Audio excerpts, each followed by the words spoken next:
Hey guys, it's Ted Bogert. Welcome back to the TED Show. I'm excited to have this young man on. This is Ed Gilbert. We are both blessed enough to work with the Lifeboat Project, and I'm going to let him talk about that, the services and I don't know, the humanity that the Lifeboat Project provides in our community, and that particular community of human traffic victims and survivors is just unprecedented. And it's just such an honor to be part of it. And I got to see Ed at a recent Lifeboat Project advisory board. I happen to be on the advisory board. I think that's what we're calling it, associate board. Doesn't matter. I love the project. I love Jill and Gary and all that they do and the team. And of course, now I love Ed Gilbert. So welcome, Ed. How you doing today? Thanks, buddy. Ted, thanks for having me on the show. It's an honor to be here with you and to talk about something that's near and dear to my heart. Amen. Amen, my friend. All right. So before we get into that, before we get into the deep of it, because it is, it's right here in our backyards. It's right here in our yards. And we'll talk about that. Tell them a little bit about you. Well, as you all know, my name is Ed Gilbert, and I own an advertising agency and PR firm called Absolute Thinking. I've been in the community here in Orlando since 1990, and I've been big in philanthropy for almost 16 years. The first 10 of those was with the Advent Health Foundation, where I was on the board of the Cancer Institute and then became chairman for a number of years and raised millions of dollars to fight breast cancer.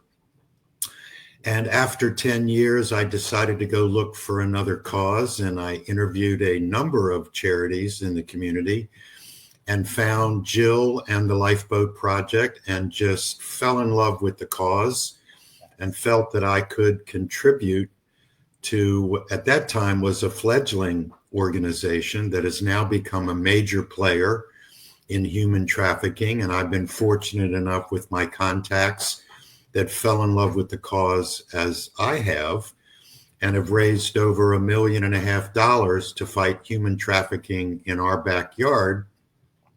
And as you know, Ted, human trafficking in Orlando, in the greater Orlando area, we rank third in the nation in calls to the human trafficking hotline, which is really at a pandemic level. And interesting, what brought me to the state of Florida was I ran the state's tourism office at the age of 28 many years ago. Wow. So I am deeply involved and have been involved with bringing people to the state, unbeknownst to me at that age, many years ago, that traffickers to our state is such a negative that it really broke my heart of what's transpired, that it became a personal issue for me to fight these folks, that it's so prolific in our state and certainly in our backyard, that I've taken it on as a personal project of mine to fight these people that are soulless. Yes. And what they're doing to our kids is reprehensible. And every day when I get up, it's how can I do something better to fight, which is such an evil in our backyard in Orlando today. I think I love your passion about it. I think anybody who has been touched by it or seen the actual underbelly, not a made-for-TV movie, who actually understands what's going on, who sees the fight that Jill and her team and everyone at the Lifeboat Project goes through on a daily basis, you can't be unmoved. I mean, and the fact that it's here, but I feel like a lot of people believe, well, that's only a certain population. That's only a certain part of town. That's only a certain socioeconomic. Will you kind of educate them a little bit on the fact that all of those are myths? Absolutely. Talk a little bit about that. Sure. Interestingly, when you talk to somebody that has no understanding or education about human trafficking, let me give you some facts and figures that are staggering, if you will. The United States of America is the worst country in the United States for human trafficking, first and foremost. It's not about an immigration population coming across the border. 38% of all human trafficking victims are from the United States. 38%.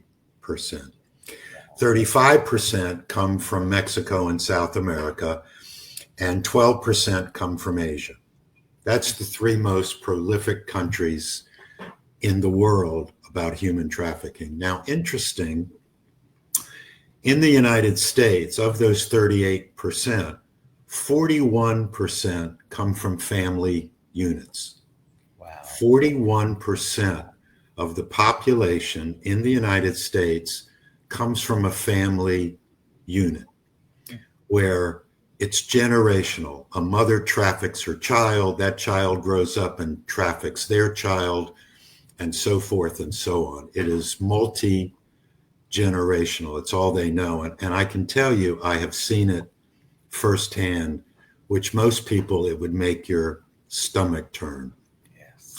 A child is trafficked and raped at 8, and then trafficked, and they grow up and they traffic their child because it's all they know, certainly. But think about this. Today, over 1 million people in the United States are trafficked. 1 million people. And almost 50 million people globally are trafficked annually.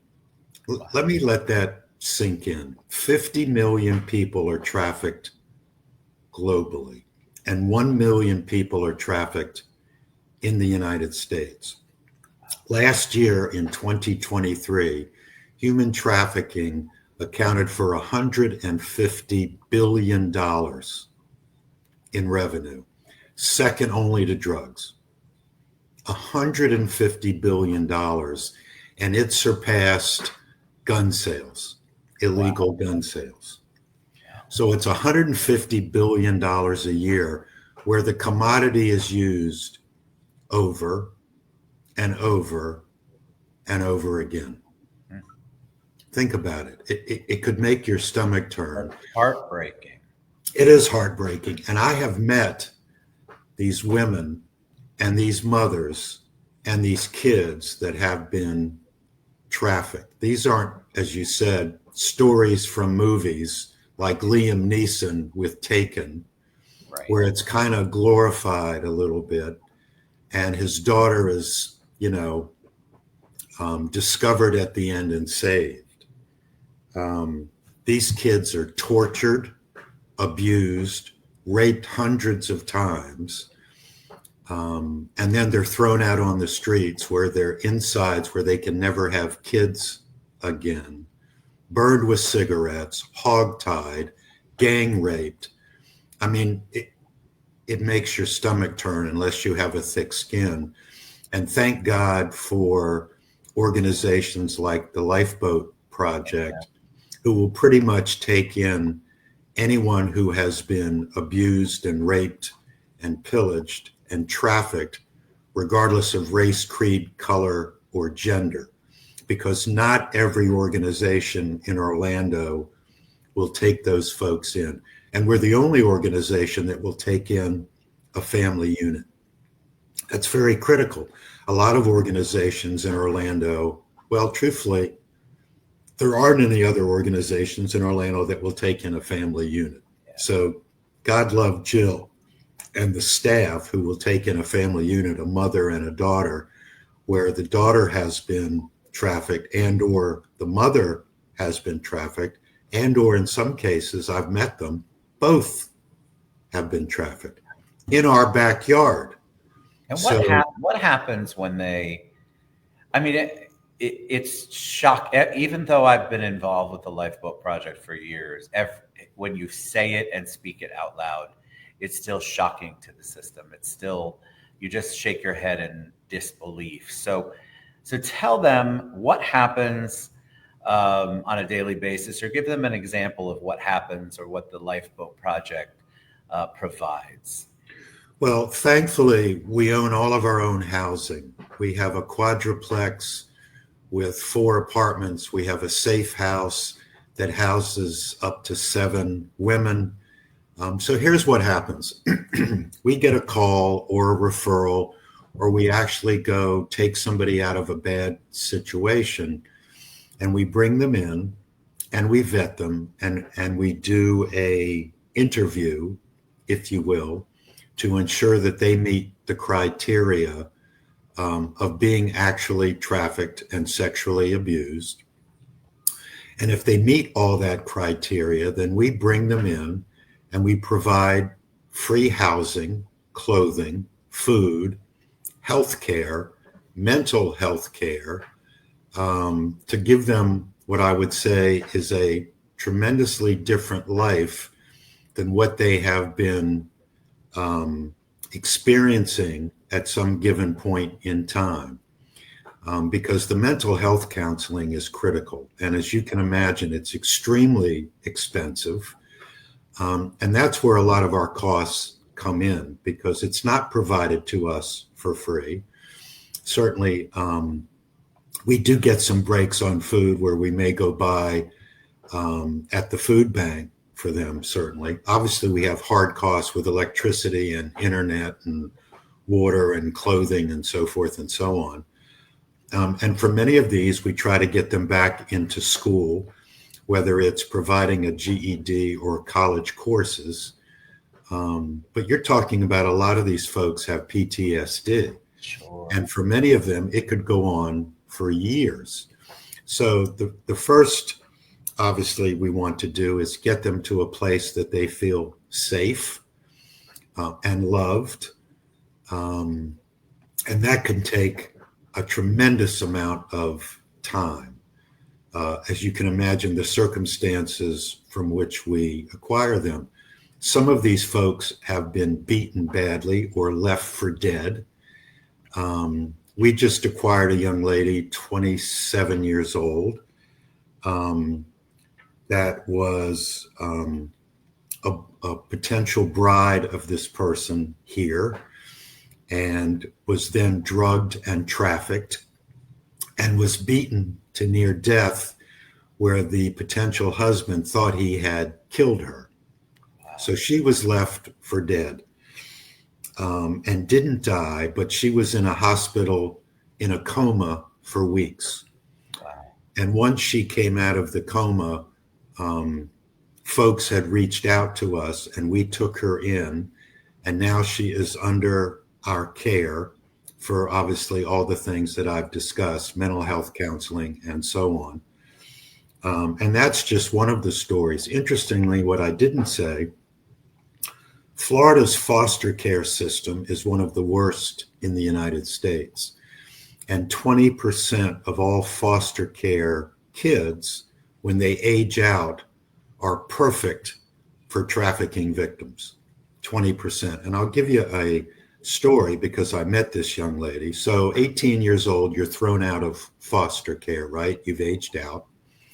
And she was befriended by a 16-year-old boy. And he said, I have a relative that will take you in and help you get situated till you find permanent circumstances and living conditions. And I'll make this kind of brief. So she was picked up at 18 years of age, taken to a home. And then the person at home had her driven to a hotel, in a motel really, in Kissimmee, where she was met by a trafficker with a gun who put it to her head and said, if you don't service these Johns, I'm going to blow your brains out and kill you. So she was in this motel for a weekend, and she witnessed other trafficking victims, girls, being barcoded and branded, which is pretty normal in the trafficking system today. Girls are barcoded so they can keep track of these victims. And at one point during the weekend, the trafficker went out to get something to eat, and she jumped out of a 2-story window, barefoot and not very well clothed, and walked 10 miles to a store and had somebody loan her a phone. And she had heard of us and called us, and we went and picked her up. Wow. And brought her to the Lifeboat Project at our corporate headquarters, and had her bathed and clothed and fed. And we called her biological father, who lived in another county. And he told us he wanted nothing to do with her because he thought she was nothing more than a two-bit hooker. Wow. So she wouldn't call the police because she was afraid that the trafficker would come find her and kill her. So she stayed with us for about 30 days, and we provided all the services that we could provide her under such a short amount of time. And eventually friends came and picked her up and drove her away.